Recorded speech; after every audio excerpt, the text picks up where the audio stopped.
नमस्कार, सत श्री अकाल। SSI ट्यूब में एक बार फिर स्वागत करते हैं। मैं देवेंद्र सिंह लड्डू। इस वक्त मैं सिखों के 10वें गुरु गोविंद सिंह जी महाराज का जन्मस्थली में है। अकाल तख्त अमृतसर से ऐसा कौन सी खबर आ गई, जानते हैं। तख्त श्री पटना साहिब हरमंदिर जी का विवाद थमता नहीं दिख रहा है। आज घटनाक्रम में अकाल तख्त अमृतसर ने भी एक पत्र जारी किया है। उस पत्र में हरप्रीत सिंह मुख्य जत्थेदार द्वारा कई बातों पर चर्चा की गई है। कुल 9 बातें उनके द्वारा इस पत्र के जरिए बताया गया है। आइए देखते हैं, सुनते हैं इस पत्र में क्या है। सबसे पहले, आज दिनांक 21 मगहर नानक शाही संवत 554 दिनांक 6 दिसंबर 2022 को श्री अकाल तख्त साहिब में पंच सिंह साहिबों की बैठक हुई, जिसमें तख्त श्री हरमंदिर जी पटना साहिब बिहार के मामले पर चर्चा की गई। सबसे पहला बात, श्री गुरु गोविंद सिंह जयंती मनाने के बाद यानी 29 दिसंबर के बाद 15 जनवरी 2023 से पहले पटना साहिब के विधान के अनुसार समिति के पदाधिकारियों का चुनाव करना आवश्यक होगा। तब तक एक पुरानी समिति कार्यरत रहेगी।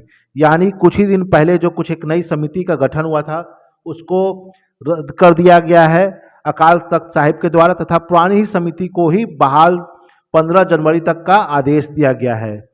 दूसरी खबर, महेंद्र पाल सिंह जी और राजा सिंह ने एक वेतनभोगी सदस्य को शामिल कर बहुमत साबित किया गया है, जो नियमों के खिलाफ है। समीक्षा के बाद उन्हें खारिज कर दिया जाना चाहिए।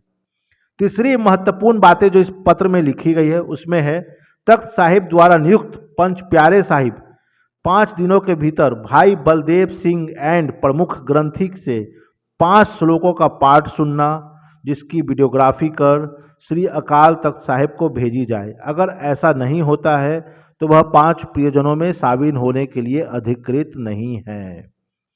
चौथी बात, तख्त साहिब की प्रबंध कमेटी को यह अधिकार है कि यदि भाई बलदेव सिंह तख्त श्री हरमंदिर जी पटना साहिब यदि व्यवस्थाएं मर्यादाओं के अनुकूल नहीं चलती है तो उन्हें तत्काल बदल दिया जाए।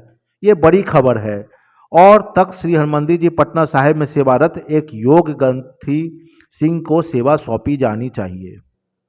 पांचवी जो महत्वपूर्ण बातें निकल के आ रही हैं वो यह है इस पत्र के द्वारा कि तख्त साहिब की प्रबंधक कमेटी को पूरा सहयोग देने के लिए अगले आदेश तक 5 सदस्यीय कमेटी नियुक्त की जाती है।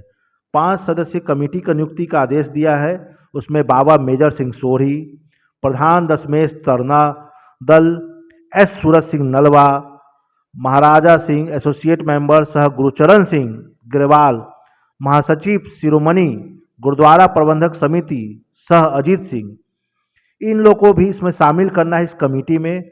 वो जो गुरु पर्व कार्यक्रम के दौरान आयोजन समिति में भी यह कमेटी रहेगी, तथा यह कमेटी को यह अधिकार रहेगा कि वो अपने 2 और साथियों को भी चुन सकती है। तख्त साहिब के प्रशासनिक मामलों को देखने का अधिकार केवल चुनी हुई कमेटी को ही होगा। तख्त साहिब के आंतरिक शिष्टाचार का पालन तख्त साहिब में सेवा भाव से सेवा करने वाले ग्रंथी सिंह करेंगे।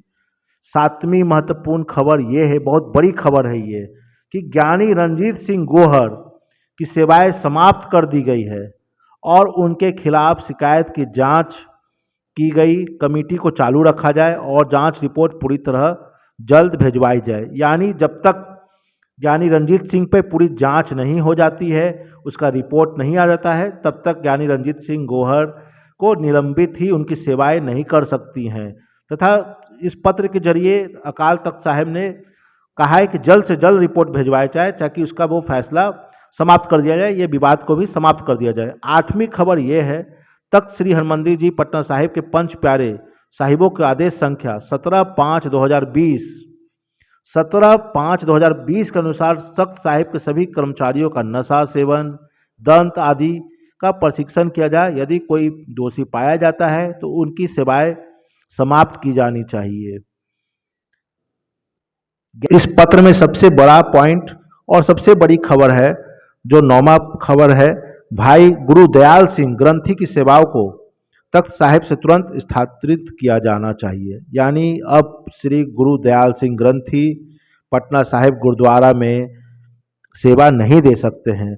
तो इस पत्र के बाद विवाद घटने के बजाय और बढ़ता दिख रहा है